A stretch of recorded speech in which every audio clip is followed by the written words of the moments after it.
चाहूँगा एक बार आप लोग थोड़ा सा अध्ययन कर लें। जेएसडब्ल्यू सीमेंट पे बहुत क्वेरीज आ रही हैं कि क्या करना चाहिए जेएसडब्ल्यू सीमेंट के अंदर। अभी अगर हम देखें तो शेयर जो है वो 4% के प्रीमियम पर लिस्ट हुआ।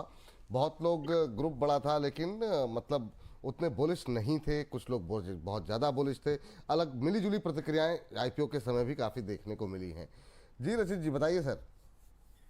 सर लास्ट फ्राइडे को हम इसको डिस्कस कर रहे थे और तब मैंने बहुत क्लियरली कहा था कि एक्सपोजर लेना चाहे छोटा छोटा लीजिएगा, बहुत बड़ा मत लीजिएगा।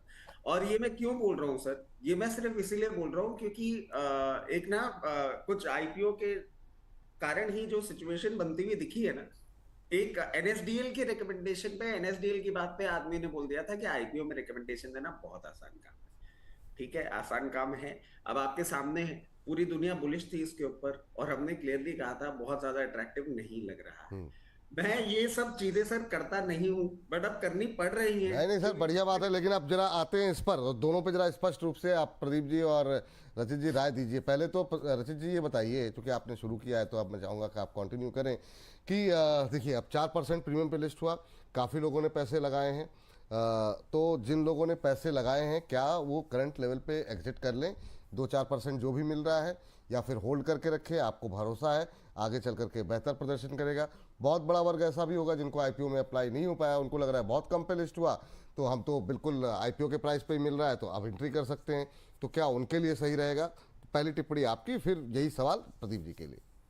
देखिए, अब एक इसमें थोड़ा सा सेफ ट्रेड प्ले करते हैं। अगर आपने इसको लिस्टिंग गेन के लिए खरीदा है, सिंपल कंसेप्ट है, लिस्टिंग गेन तो आपको हुआ नहीं। अब आप क्या करेंगे? अब आप वेट करेंगे ड्यूरिंग द डे, अगर आपको एक अपटिक मिलता है, ड्यूरिंग द डे अपटिक मिलता है, उसके वेट करने के लिए भी आपकी एक लिमिट होती है। अब आईपीओ प्राइस से नीचे का आपको स्टॉप लॉस लगाना पड़ेगा क्योंकि आईपीओ प्राइस पे तो ये लिस्ट हुआ है। मगर आपको दिमाग में लिस्टिंग गेन अगर है तो 142 का आप स्टॉप लॉस लगा लीजिए। 142 के नीचे जाएगा तो एग्जिट कर लीजिएगा। और ये मैं क्यों बोल रहा हूं, जिस तरीके से ये स्टॉक पोजिशन है, जिस तरीके से ये स्टॉक है, अगर आपने इन्वेस्टमेंट के बेट पे ले रखा है तो आपका एक लॉट आया होगा, पूरा 100 200 500 शेयर्स नहीं आया होगा। अभी एवरेज करने के लिए मत सोचिएगा।